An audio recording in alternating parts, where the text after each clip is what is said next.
In formal beds beside the Serpentine, early tulips stood in tight-lipped rows. Billy Pryor spent several moments setting up an enfilade, then, releasing his companion's arm, seized an imaginary machine gun and blasted the heads off the whole bloody lot of them. Myra stared in amazement. "You balmy bugger." He shook his head sadly. 5 months in a loony bin last year. Go on. She didn't believe him, of course. Smiling, he came back and offered her his arm. They had been wandering along beside the lake for an hour, but now the afternoon was waning.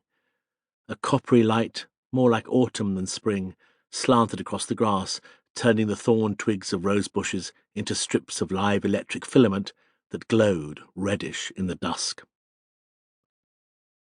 Pryor, always self-conscious, was aware of approving glances following them as they passed. They made a romantic picture, he supposed. The girl, young and pretty, clinging to the arm of a man in uniform, a man, moreover, wearing a greatcoat so grotesquely stained and battered it had obviously seen a good deal of active service. As indeed it had, and was about to see more, if only he could persuade the silly bitch to lie on it. "You're cold," he said tenderly, unbuttoning the greatcoat. "Put your hand in here. You know, we'd be warmer under the trees. We'd be out of the wind." She paused doubtfully, for by the lake it was still light, whereas the avenue of trees he was pointing to smoked darkness. "All right," she said at last. They set off across the grass, their shadows stretching ahead of them, black, attenuated figures that reached the trees and began to climb before they were anywhere near. In the darkness, they leant against the trunk of one of the trees and started to kiss. After a while she moaned and her thighs slackened, and he pressed her back against the fissured bark. His open greatcoat shielded them both.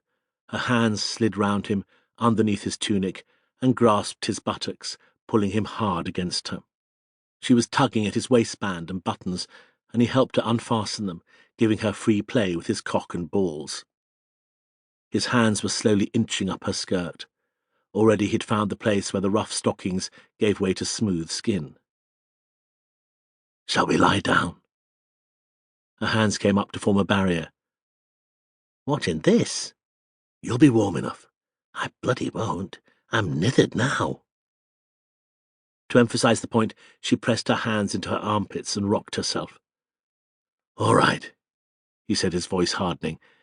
"Let's go back to the flat."